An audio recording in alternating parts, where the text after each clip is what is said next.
Advocate ശങ്കു, പാപിയെ ചുമന്നാൽ ശിവനും പാപിയാകുമെന്ന പിണറായിയുടെ വാക്കുകൾ കടമെടുത്താൽ EP പാപം ചെയ്തെന്ന് വ്യക്തമായിരിക്കുന്നു. ആ പാപഭാരം പാർട്ടി പേറേണ്ടതില്ലെന്നും ഇപ്പോൾ മനസ്സിലാക്കിയിരിക്കുന്നു. അതുകൊണ്ടായിരിക്കില്ലേ നടപടി എടുത്തിരിക്കുന്നത്? ഇപ്പം ഞാൻ നേരത്തെ അഡ്വക്കേറ്റ് ബലദേവിനോട് ചോദിച്ചതുപോലെ EP മാത്രമാണോ കളങ്കിതൻ? ഇനി EP നാളെ മനസ്സ് തുറക്കുകയാണെങ്കിൽ, വാ തുറക്കുകയാണെങ്കിൽ ഒരുപക്ഷെ പിണറായി ഉൾപ്പെടെയുള്ള വൻമരങ്ങൾ കടപുഴകി വീഴില്ലേ? നോക്കൂ, അതിലാദ്യം പിണറായി വിജയന്റേതായിട്ടുള്ള ഒരു പ്രയോഗത്തെ പറ്റി പറഞ്ഞല്ലോ, പാപിയെ ചുമന്നാൽ ശിവനും പാപിയാകുന്നു. അങ്ങനെ മലയാളത്തിലൊരു ചൊല്ലില്ല കേട്ടോ. എനിക്ക് തോന്നുന്നത് പിണറായി വിജയൻ സ്വന്തമായിട്ട് അദ്ദേഹത്തിന്റെ ആവശ്യാർത്ഥം നിർമ്മിച്ചെടുത്തിട്ടുള്ള ഒരു പഴഞ്ചൊല്ലാണ്. കാരണം എല്ലാ പാപങ്ങളെയും ഹരിക്കുന്നവനാണ് ശിവൻ എന്നുള്ളതാണ് ഭാരതീയമായിട്ടുള്ള സങ്കല്പം. സർവ്വ പാപഘ്നോ എന്നാണ് ശിവന്റെ ഒരു പേര്. എല്ലാ പാപങ്ങളെയും, മഹാപാപങ്ങളെയും വരെ ഇല്ലാതാക്കുന്ന ഒരാളെന്നാണ്. ശിവനോട് ചേർന്നാൽ പാപിയും ശിവനാകും എന്നൊരു ചൊല്ലുണ്ട്. അതിനെയാണ് അദ്ദേഹം ഇങ്ങനെ വളച്ചൊടിച്ചിട്ട് പാപിയെ ചുമന്നാൽ ശിവനും പാപിയാകും എന്ന് പറഞ്ഞത്. അത് അദ്ദേഹത്തിന്റെ താല്പര്യമാണോ വിവരക്കേടാണോ എന്നുള്ളത് എനിക്കറിയില്ല. പക്ഷെ EP ജയരാജനുമായി ബന്ധപ്പെട്ട വിഷയത്തിലേക്ക് വരുമ്പോൾ എനിക്ക് തോന്നുന്നു EP ജയരാജന്റെ വിഷയത്തെ ഇങ്ങനെ താൽക്കാലിക രാഷ്ട്രീയ സംഭവങ്ങളുടെ അടിസ്ഥാനത്തിൽ മാത്രം നോക്കി കാണേണ്ടതല്ല. ഇപ്പൊ ഉണ്ടായിട്ടുള്ള BJP നേതാവുമായിട്ടുള്ള കൂടിക്കാഴ്ച, ഇതൊന്നും അല്ല ഒരുപക്ഷെ EP ജയരാജന്റെ ഇപ്പറയുന്ന സ്ഥാനത്തിൽ നിന്ന് മാറ്റി നിർത്തലിൽ കലാശിച്ചത്. പിന്നെ BJP നേതാവായിട്ടുള്ള പ്രകാശ് ജാവ്ദേക്കറെ കണ്ടതാണ് കുറ്റമെങ്കിൽ ആ കുറ്റം ചെയ്തിട്ടുള്ള ധാരാളം ആൾക്കാർ ആ പാർട്ടിയിലുണ്ടല്ലോ. മുൻപ് പിണറായി വിജയൻ തന്നെ പറഞ്ഞത് ഈ ജാവ്ദേക്കറെ കാണുന്ന ഒരു മഹാപരാധമൊന്നുമല്ല, ഞാനും പലതവണ പല സന്ദർഭങ്ങളിൽ അദ്ദേഹത്തെ കണ്ടിട്ടുണ്ട് എന്നാണ്. അന്നും ഈ നന്ദകുമാറിനെ കണ്ട കാര്യത്തിൽ മാത്രമേ പിണറായി വിജയന് എതിരഭിപ്രായം ഉണ്ടായിരുന്നുള്ളൂ. ജാവ്ദേക്കറെ കണ്ടത് തെറ്റാണെന്ന് അന്ന് പറഞ്ഞിരുന്നില്ല. അപ്പോ ജാവ്ദേക്കറുമായി കൂട്ടിക്കാഴ്ച നടത്തിയതോ, ഇലക്ഷന്റെ അന്നത്തെ ദിവസം അത് സ്ഥിരീകരിച്ചതോ, അതല്ലെങ്കിൽ BJP സ്ഥാനാർത്ഥികൾ നല്ല സ്ഥാനാർത്ഥികളാണെന്ന് പറഞ്ഞതോ, ഇതൊന്നും അല്ല ഒരു പ്രശ്നമായിട്ട് എനിക്ക് തോന്നുന്നു. അങ്ങനെയാണെങ്കിൽ നടപടി ഉണ്ടാവേണ്ടത് ഇത്രയും കഴിഞ്ഞിട്ടായിരുന്നില്ല. കാരണം ഈ സംഭവങ്ങളൊക്കെ നടക്കുന്നത് മെയ് ജൂൺ മാസങ്ങളിലാണ്. ഇപ്പൊ നമ്മൾ സംസാരിക്കുന്നത് സെപ്റ്റംബറിലാണ്. ഇപ്പൊ അടിയന്തരമായിട്ട് അദ്ദേഹത്തെ മാറ്റുന്നു, അതും സമ്മേളനങ്ങൾ ആരംഭിക്കുന്നതിന് മുൻപേ മാറ്റുന്നത് എന്താണെന്ന് വെച്ചാൽ EP ജയരാജനെ പോലെയുള്ള ആളുകളെ മാറ്റി നിർത്താൻ ഒരു നിലപാട് സ്വീകരിച്ചിട്ടുണ്ട്. EP ജയരാജന്റെ മാത്രം കാര്യത്തിൽ സംഭവിക്കുന്നതല്ല. G സുധാകരന്റെ കാര്യത്തിൽ എന്താണ് സംഭവിച്ചത്, അല്ലെങ്കിൽ VS അച്യുതാനന്ദന്റെ കാര്യത്തിൽ എന്താണ് സംഭവിച്ചത്?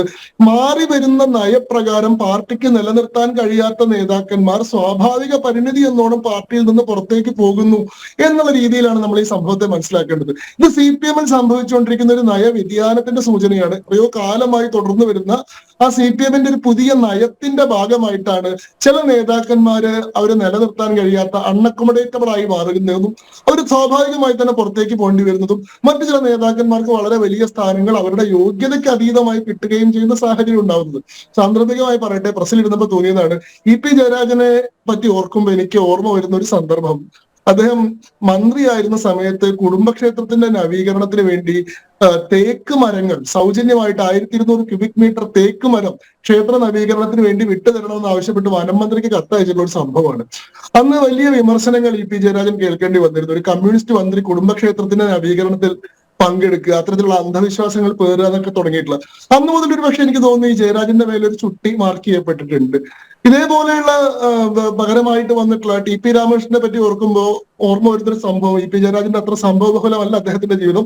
വളരെ ചെറിയ കാര്യങ്ങൾ മാത്രമേ നമുക്ക് ഓർക്കാനുള്ളൂ. അദ്ദേഹം എക്സൈസ് മന്ത്രിയായിരുന്ന സമയത്ത്, കോഴിക്കോട്ടെ ചാർജ് വഹിക്കുന്ന സമയത്ത് ഓർമ്മയുള്ള ഒരു സംഭവം, അന്ന് നിപ്പ ഔട്ട്ബ്രേക്ക് ഉണ്ടായ സമയത്ത് അന്ന് ഈ ശവസംസ്കാരങ്ങളുമായി ബന്ധപ്പെട്ട് നമ്മൾ പിന്തുടർന്നിരുന്നത് എബോള പ്രോട്ടോകോളാണ്. അപ്പൊ എബോള പ്രോട്ടോകോൾ പ്രകാരം ശവശരീരങ്ങൾ ദഹിപ്പിക്കുകയാണ് ചെയ്യുക, കത്തിക്കുകയാണ് ചെയ്യുക.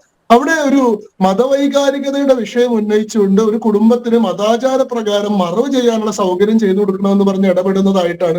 അന്നും അത് വലിയ വിവാദമായിരുന്നു. ജയരാജന്റെ കാര്യത്തിൽ അത് വലിയ വിമർശനങ്ങളാണ്, വർഗീയതയാണെന്നുള്ള മറ്റുള്ള വിമർശനങ്ങളാണ് വരുത്തി വെച്ചതെങ്കിൽ, നേരെ തിരിച്ച് TP രാമകൃഷ്ണന്റെ കാര്യത്തിൽ അത് വലിയ അഭിനന്ദനങ്ങൾക്ക്, അദ്ദേഹത്തിന്റെ മതേതരമായിട്ടുള്ള കരുതലിനെ സംബന്ധിച്ചിട്ടുള്ള വലിയ അഭിനന്ദനങ്ങൾക്ക് വഴിവെച്ചിരുന്നു. ഇപ്പൊ രണ്ടാളുകളെ ഓർമ്മിക്കുമ്പോൾ രണ്ട് സംഭവങ്ങൾ നമ്മുടെ മനസ്സിൽ വരുന്നതും ഇത്തരത്തിലുള്ള പുതിയ സ്ഥാനചലനങ്ങൾ ഉണ്ടാവുന്നതും ഒന്നും യാദൃശ്ചികമാണെന്നോ അല്ലെങ്കിൽ വളരെ സ്വാഭാവികമാണെന്നോ ഞാൻ കരുതുന്നില്ല.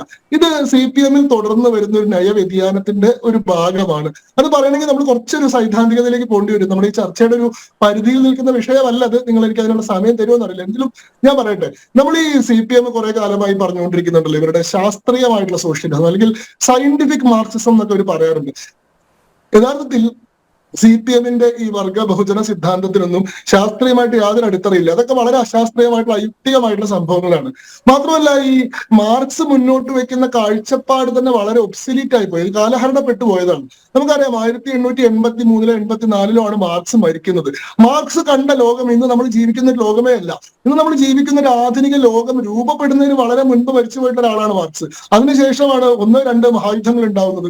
ഇന്ന് നമ്മൾ കാണുന്ന ഒരു ലോകത്തിന്റെ ശാക്തിക ചേരിയെ നിർമ്മിക്കുന്ന, ഈ രാഷ്ട്ര പദ്ധതികളെ തന്നെ നിർമ്മിക്കുന്ന 2 മഹാലോക യുദ്ധങ്ങൾ ഉണ്ടാവുന്നത് മാർക്സിന് ശേഷമാണ്. ഒരുപക്ഷെ ഈ പറയുന്ന ഈ ഡിജിറ്റൽ റെവല്യൂഷൻ നമ്മുടെ കാലഘട്ടത്തിൽ ഈ മട്ടിൽ വളരെ വലിയൊരു രീതിയിൽ പരിവർത്തനം ചെയ്തിട്ടുള്ള ഒരു ഇൻഫർമേഷൻ റെവല്യൂഷൻ അല്ലെങ്കിൽ വിവരസാങ്കേതികതയുടെ വിപ്ലവം സംഭവിക്കുന്നത്, കമ്പ്യൂട്ടർ ഏജ് എന്നൊക്കെ പറയുന്ന പീരീഡ് ഉണ്ടാവുന്നത് 19-ാം നൂറ്റാണ്ടിൽ, 20-ാം നൂറ്റാണ്ടിന്റെ ആരംഭത്തിലാണ്. അതേപോലെ തന്നെ ഈ ഗ്ലോബലൈസേഷൻ, പ്രൈവറ്റൈസേഷൻ, ലിബറലൈസേഷൻ ഇതൊക്കെ സംഭവിക്കുന്ന 1990-കളോട് കൂടിയിട്ടാണ്.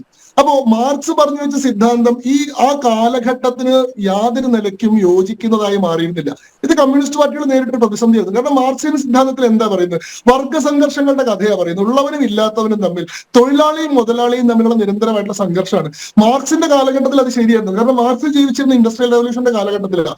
ഇൻഡസ്ട്രിയൽ റവല്യൂഷന്റെ കാലഘട്ടത്തിൽ മാനുവൽ ലേബർ ആയിരുന്നു, ഫാക്ടറികൾ ഉണ്ടായിരുന്നു, ഇൻഡസ്ട്രികൾ ഉണ്ടായിരുന്നു. പക്ഷെ അവിടെ തൊഴിലാളികൾ തന്നെ പണിയെടുക്കണമായിരുന്നു. തൊഴിലാളിയുടെ വർക്കിംഗ് അവേഴ്സ് കൂടുമ്പോഴാണ് പ്രൊഡക്ഷൻ കൂടുന്നത്. അതുകൊണ്ട് തന്നെ മുതലാളിക്ക് ലാഭം ഉണ്ടാക്കണമെങ്കിൽ തൊഴിലാളിനെ കൊണ്ട് കൂടുതൽ പണിയെടുപ്പിക്കേണ്ട സാഹചര്യം ഉണ്ടായിരുന്നു.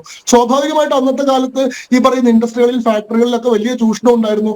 പക്ഷെ അത് മുതലാളിയുടെ ആഗ്രഹമായിരുന്നു. തൊഴിലാളിയെ കൊണ്ട് പണിയെടുപ്പിക്കണം, ചൂഷണം ചെയ്തിട്ടുള്ള മുതലാളിയുടെ ആഗ്രഹമായിരുന്നു. അതായിരുന്നു അന്നത്തെ വ്യവസ്ഥ. ആ വ്യവസ്ഥയിൽ നിന്നുകൊണ്ടാണ് മുതലാളി വേഴ്സസ് തൊഴിലാളി ബൈനറി ഉണ്ടാക്കിക്കൊണ്ട് ഇവൻ ചൂഷകനാണ്, ഇവൻ വഞ്ചകനാണ്, ഇവൻ നിങ്ങളെ ഊറ്റുന്നവനാണ് എന്ന സിദ്ധാന്തം ഇവർ ഉണ്ടാക്കിയത്. പക്ഷെ കാലം മുന്നോട്ട് പോകുന്തോറും സൗകര്യങ്ങൾ വികസിച്ചപ്പോ, ശാസ്ത്ര സാങ്കേതിക വിദ്യയൊക്കെ വികസിപ്പിച്ചപ്പോ തൊഴിലാളിയെ ചൂഷണം ചെയ്യാതെ തന്നെ കൂടുതൽ ഉൽപാദനം ഉണ്ടാക്കാനുള്ള സാങ്കേതിക വിദ്യകൾ നിലവിൽ വന്നു. ഇന്ന് നോക്കുമ്പോൾ നമ്മൾ ഗൂഗിളിലോ അല്ലെങ്കിൽ മൈക്രോസോഫ്റ്റിലോ ഒക്കെ പോയി കഴിഞ്ഞാൽ അവർ തൊഴിലാളികൾക്ക് എന്താ പറയാ, അവർ കൊടുക്കുന്ന ഓഫീസ് എൻവയോൺമെന്റ് എന്ന് പറയുന്നത് വല്ല റിസോർട്ടിലൊക്കെ പോയി താമസിക്കുന്ന പോലത്തെ ഓഫീസ് എൻവയോൺമെന്റ് ആണ്. അവിടെ ഗെയിംസ് ഉണ്ട്, അവിടെ സ്വിമ്മിംഗ് പൂൾ ഉണ്ട്, അവർക്ക് വർഷത്തില് വെക്കേഷന് വിദേശ രാജ്യങ്ങളിൽ പോകാൻ സാധിക്കുന്നുണ്ട്, അവിടെ കോഫി വെയിറ്റിംഗ് മെഷീൻ ഉണ്ട്, അവിടെ പോളോ ഉണ്ട്. കാരണം പിന്നീട് പുതിയ പഠനങ്ങൾ വന്നപ്പോൾ ഇവർക്ക് മനസ്സിലായി എന്താണ്, തൊഴിലാളിയെ കൊണ്ട് 12 മണിക്കൂർ നിർത്താണ്ട് പണിയെടുപ്പിച്ചാൽ കിട്ടുന്നതിനേക്കാൾ കൂടുതൽ ഈൽഡ്, അതിനേക്കാൾ കൂടുതൽ ഉൽപാദനം ഇയാളെ കൊണ്ട് 6 മണിക്കൂർ ജോലി ചെയ്യിപ്പിക്കുകയും 6 മണിക്കൂർ വിശ്രമം കൊടുക്കുകയും വിനോദം കൊടുക്കുകയും ചെയ്താൽ കിട്ടുന്നു. മുതലാളിയുടെ താല്പര്യം യഥാർത്ഥത്തിൽ ലാഭമായിരുന്നു, അല്ലാണ്ട് തൊഴിലാളിയെ ചൂഷണം ചെയ്യാന്നുള്ളതല്ല. ലാഭത്തിന് ബെറ്റർ ആയിട്ടുള്ള ഒരു മാർഗം കണ്ടപ്പോ അവര് ആ മാർഗത്തിലേക്ക് മാറി. പക്ഷെ മാർക്സിസ്റ്റ് ഇപ്പോൾ എവിടെയാണ് നിൽക്കുന്നത്? മുതലാളി ചൂഷകനാണ്, മുതലാളി നിങ്ങളെ ചൂഷണം ചെയ്യുന്നവനാണ് എന്ന് പറയുന്ന സിദ്ധാന്തത്തിലാണ്. ഇത് പുതിയ കാലഘട്ടങ്ങളിലെ തൊഴിലാളികൾക്ക് സ്വീകാര്യമല്ലാണ്ടായി. അവർക്ക് ഈ പറയുന്ന തിയറി ബൈ ചെയ്യാൻ സാധിക്കുന്നില്ല, അവർക്ക് ഈ തിയറി വിശ്വസിക്കാൻ സാധിക്കുന്നില്ല. കാരണം അവരെ സംബന്ധിച്ചിടത്തോളം അന്നത്തെ ഒരു ഫാക്ടറി കാലഘട്ടത്തിലെ മുതലാളിത്ത വ്യവസ്ഥയല്ല ഇപ്പോഴത്തെ കാലഘട്ടത്തിലെ കോർപ്പറേറ്റ് മുതലാളിത്ത വ്യവസ്ഥ. അവരതിന്റെ ഗുണഭോക്താക്കൾ കൂടിയാണ്. മാത്രമല്ല ഇവരുടെ ഈ വർഗ സിദ്ധാന്തത്തിന്റെ പൊളിഞ്ഞ എന്താന്ന് വെച്ചാൽ മൂന്നാമതൊരു വർഗം ഉണ്ടായി വന്നു. ഈ തൊഴിലാളി വർഗം മുതലാളി വർഗം എന്ന് പറഞ്ഞപ്പോ ഇവര് വിചാരിച്ച എന്താണ്, ഈ 2 വർഗങ്ങളേ ഉള്ളൂ, ഇവര് നമ്മൾ നിരന്തരമായിട്ട് സംഘർഷത്തിൽ ഏർപ്പെട്ടുകൊണ്ടിരിക്കുന്ന.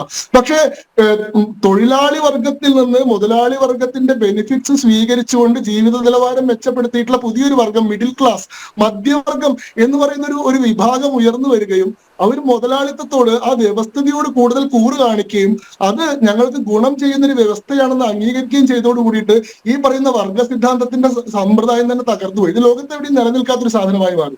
കേരളം പോലെയുള്ള സ്ഥലങ്ങളിൽ ഈ വർഗ സമരത്തിന്റെ ഈ പറയുന്ന നരേറ്റീവ് അതുപോലെ തൊഴിലാളി മുതലാളി വെർഷൻ അവതരിപ്പിക്കാൻ പറ്റാത്തതുകൊണ്ടാണ് ജന്മിത്ത വ്യവസ്ഥയ്ക്കെതിരെയുള്ള സമരമായിട്ട് ജന്മി വേഴ്സസ് കർഷകൻ എന്ന് പറയുന്ന സംഭവമായിട്ടാണ് ഇതിവിടെ അവതരിപ്പിച്ചത്. അവിടെ ജന്മി ചൂഷകനായിരുന്നു, പീഡകനായിരുന്നു, കർഷകൻ ഇങ്ങനെ ഈ പറയുന്ന അതിക്രമങ്ങളൊക്കെ നേരിടുന്ന ആളായിരുന്നു. എവിടെയും ഈ വിഭജനം ഉണ്ടാക്കിയിട്ട് 2 ക്ലാസ്സുകളെ ഉണ്ടാക്കിയിട്ട് അതിലെ വലിയ ക്ലാസിന്റെ കൂടെ നിൽക്കുക എന്നുള്ളതാണ് ഇവർ പിന്തുടരുന്ന സമ്പ്രദായം. അടിസ്ഥാനമായിട്ട് വർഗീയതയാണ് ഈ സമ്പ്രദായം. 2 വർഗങ്ങളായി വിഭജിക്കുക, എന്നിട്ട് വലിയ വർഗത്തിനൊപ്പം നിൽക്കുക എന്നുള്ളതാണ്.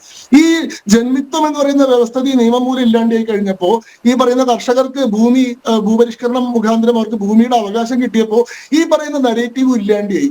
പിന്നീട് എന്താണ് ഒരു നരേറ്റീവ് ഉണ്ടാക്കുക എന്ന് പറയുന്ന ആഗോളതലത്തിലുള്ള കമ്മ്യൂണിസ്റ്റുകാരുടെ ആശങ്കയ്ക്ക് ഒരു ഉത്തരമായിട്ടാണ് ഈ 2000-ങ്ങളിൽ എന്ത് സംഭവിക്കുന്നത്. ഈ ഇറാനിലും അതേപോലെ തന്നെ മറ്റ് ചില അഫ്ഗാനിസ്ഥാനിലും ഒക്കെ അമേരിക്കയുടെ അധിനിവേശം ഉണ്ടാവുന്നത്.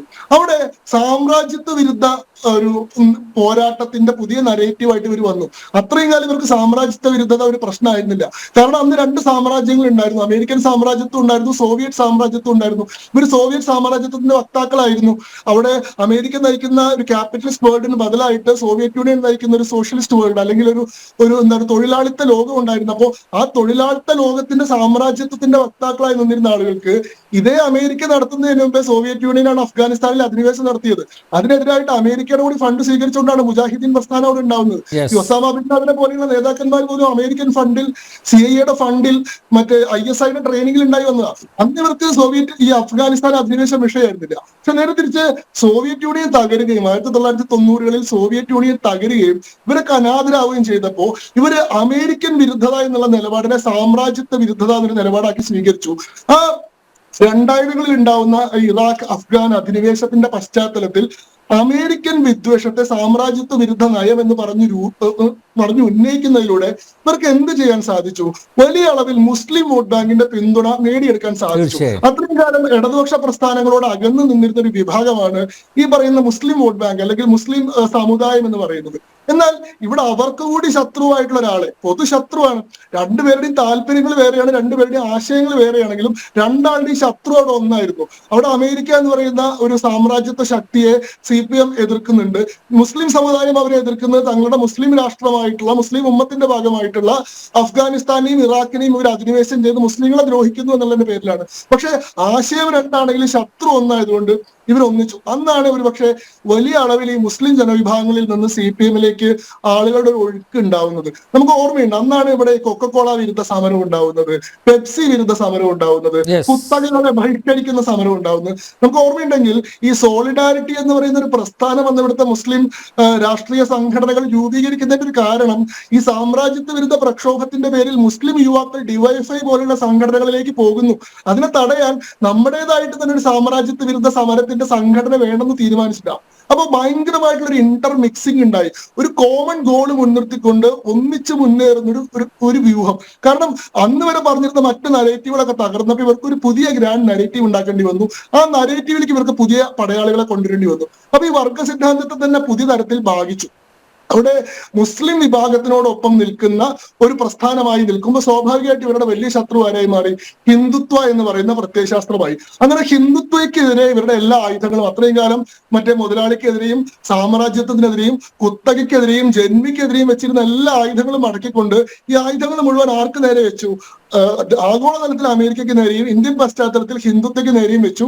ഈ രണ്ട് പശ്ചാത്തലത്തിലും ഈ മുസ്ലിം വോട്ട് ബാങ്കിന്റെ വലിയൊരു സ്വാധീനം. ചുരുക്കം, സമയപരിമിതി കൊണ്ടാണ് ഞാൻ ഇടപെടുന്നത്.